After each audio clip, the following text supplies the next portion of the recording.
the last video, we learned how to number 1. Discharging the filter capacitor. Number 2. Identification of the physical fault fuse blown in SMPS. Number 3. Identification of the short circuit fault using bulb. In continuation of this, today we are going to learn how to identification the fault in short circuited components using resistance method and isolation method.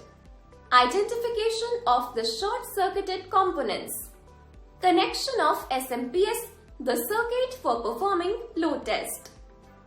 Task 3. Identification the fault in short circuited components using resistance method. Step 1. Set the digital multimeter in resistance mode.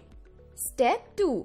Keep the red probe to the cold ground and black probe to each of the secondary diode.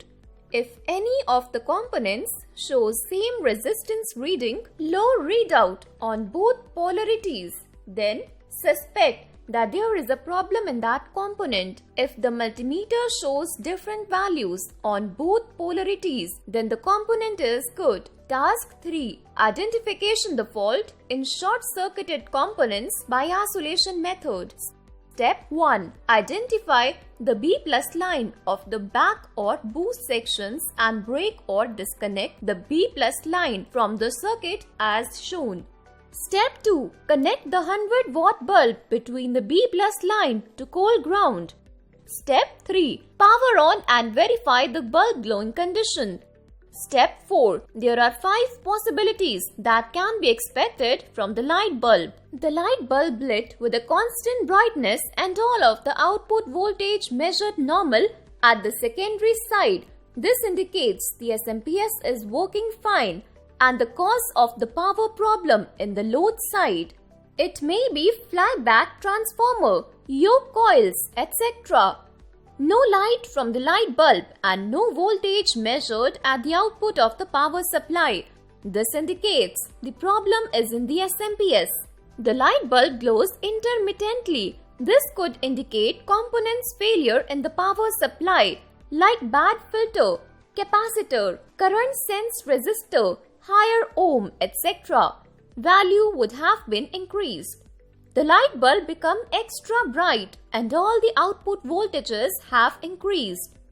This indicates the problem is in the regulation circuit, like an open resistor in feedback circuit, bad opto-isolator IC faulty, TLC 431 IC, etc.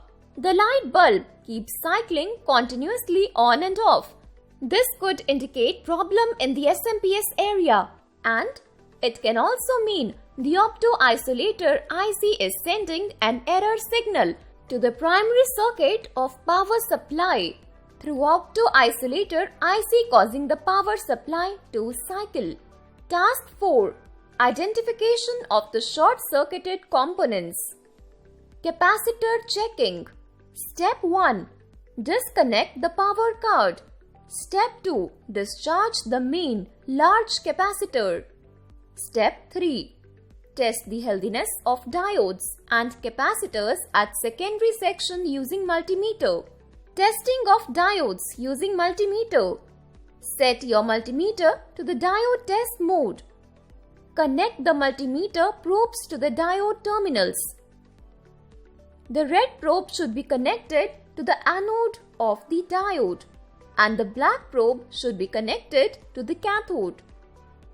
In the forward bias direction, anode positive, cathode negative, a healthy diode will typically display a voltage drop of around 0.5 to 0.7 volts. Reverse the multimeter probes like red probe at cathode and black probe at anode terminals. In the reverse bias direction, anode negative, cathode positive, the multimeter may display OL, open loop, or a high resistance value indicating that the diode is blocking current flow. Testing of capacitors using multimeter. Set your multimeter to the resistance mode, ohms. Connect the multimeter probes to the capacitor terminals. Ensure that the positive probe is connected to the positive terminal of the capacitor and negative probe to the negative terminal. A healthy capacitor will initially display a low resistance value, which will gradually increase as the capacitor charges up. If the resistance value steadily increases and eventually stabilizes at a high value, indicating an open circuit, the capacitor may be good. If the multimeter reads a steady low resistance value or no reading, then the capacitor is faulty. Open the lead of capacitor and measure resistance using LCR meter. Connect the leads of the LCR meter to the terminals of the capacitor you want to measure. Ensure that the polarity of the leads matches the polarity of the capacitor terminals. Positive to positive, negative to negative. Apply the supply to board and check the output voltage without capacitor. If the output voltage is less or no output measured, then fault may be in capacitor. Switch off the supply and replace the capacitor with good one. Switch on the supply and check the output voltage. Record the observations in the tabulation. Measured output voltage without capacitor, with capacitor. Task 5.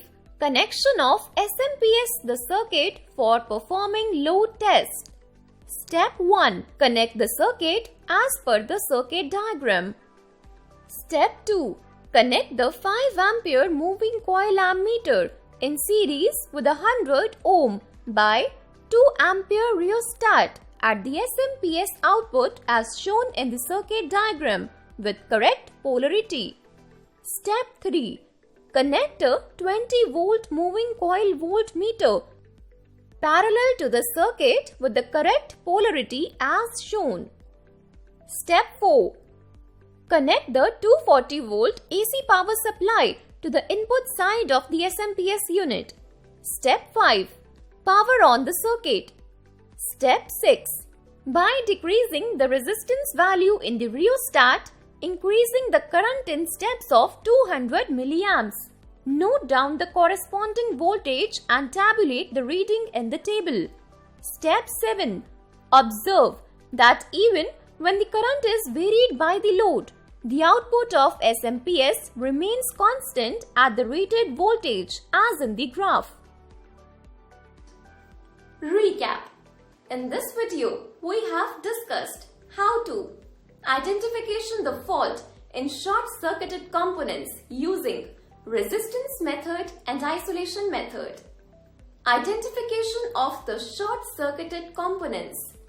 Connection of SMPS, the circuit for performing load test.